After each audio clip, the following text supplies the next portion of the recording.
Hey, this is Chris Peplinski here to talk about my latest review for the third entry in the Xander Cage XXX series. The Return of Xander Cage, which takes place about 15 years, after the events of the first movie. Can't believe that was already 15 years ago when that came out, and 12 years after the events of the second movie, State of the Union, which didn't have Vin Diesel's character, but rather a replacement called Darius Stone, played by Ice Cube, who also appears in this movie, but this time more like a supporting role than a lead character. So basically, this one kind of, brings Xander Cage back from the dead after he was assumed dead in the State of the Union, movie that didn't have him in it.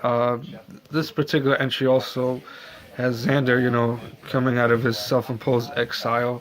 Even though the film doesn't really explain how he, faked his death, but he's going after this thing called a Pandora's box, which I know people aware of.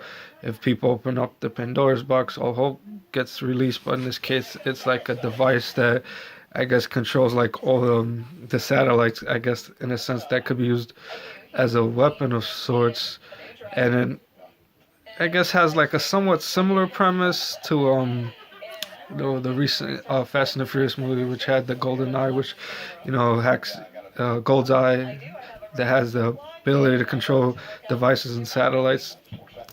Typical Hollywood, always borrowing from somebody, but that's the way that it is. And Xander, recruits new people into his to his team, and Nina Dobrev, formerly of the Vampire Diaries, also plays a tech specialist named Becky, and I would say often provides the comedic relief for the film, and I guess many people would agree. I guess one of the standout stars, since who would have thought that she has comedic talents, and Samuel L. Jackson also returns as Augustus Gibbons from the first two movies. I wish the one thing the film would have done was explain what happened to Xander's love interest Helena from the first movie, but the film makes no mention of it, which is too bad.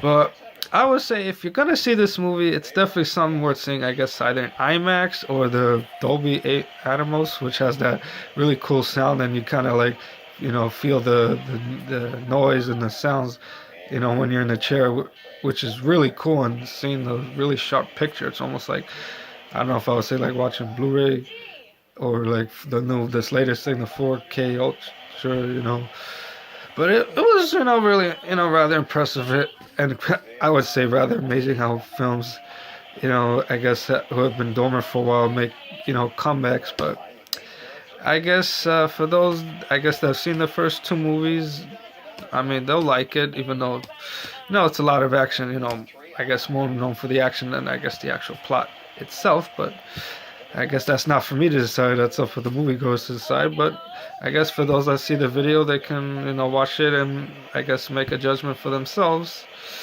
And they could always to remember to like and share, whatever, you'll decide to do when I'm seeing this. Okay, thank you.